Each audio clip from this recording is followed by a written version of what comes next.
Hi, this is Matthew Cratter from Trader University, and today I want to talk about price action trading, and in particular how the stock Tesla has been trading. So let's go straight to a chart here, and let me blow this up a little bit so you can see it better. Basically, these are candlesticks. We have a chart of Tesla here, a daily chart, and if you see this small blue line, this is a 50-day moving average, and the red line is a 200-day moving average.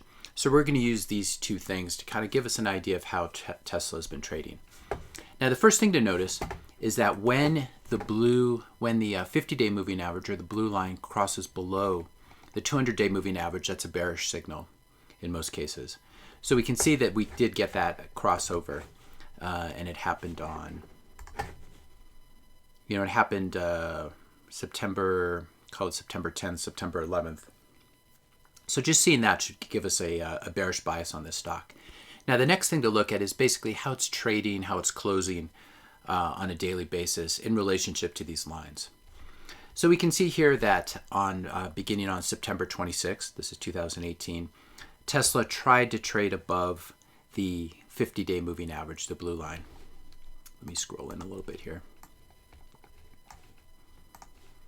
So you can see here this long candlestick wick where it tried to penetrate above the 50-day moving average line, but then closed below it, wasn't able to hold. And then the next day, it actually opened. You can see the top of this red candlestick. It opened above the 50-day moving average and then sold off for the rest of the day and finished near the lows.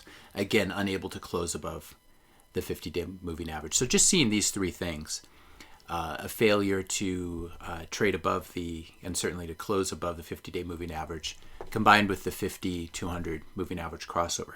That should give us a bearish bias. Then, of course, we had the day when Elon Musk said he was not going to settle with the SEC. Stock trades way down.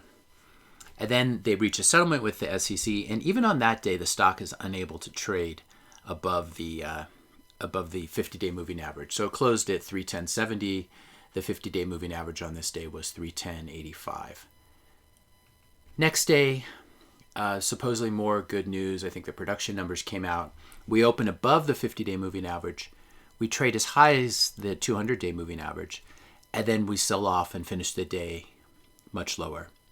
So this was kind of a decisive rebuff where you get this is essentially what's called a bearish engulfing candle, where it opens above the high of the previous day and it closes below the low of the previous day.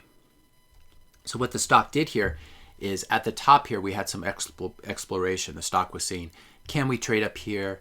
And it proved that there are just too many sellers up here. And once people realized that, the stock sold off decisively. And now you can see it's been going down every day in the next 3 days. Helped, of course, by Elon Musk sort of taunting the SEC in his tweets. But you can see the price action here is quite bearish for this stock, and you can sort of see it unfolding. So just to recap, if you want to trade like this, have a good idea where the important moving averages are, and then look at the candlestick price action trading around those levels, and that will give you a very good idea whether you should be trading with a bullish or bearish bias. And once you decide you're trading with a bearish bias, you can short any sort of strength. So on October 3rd, the stock actually opened higher than it had closed the day before, rallied up, and so you could use any sort of strength to put on a short.